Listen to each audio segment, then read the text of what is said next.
Well, new at 10.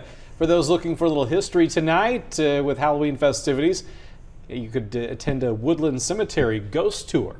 The ghoulish tri-state tradition takes guests on a historic trip through Quincy's past. Ghosts stationed at their graves in their appropriate period attire shared stories of their lives with those who walked through the cemetery.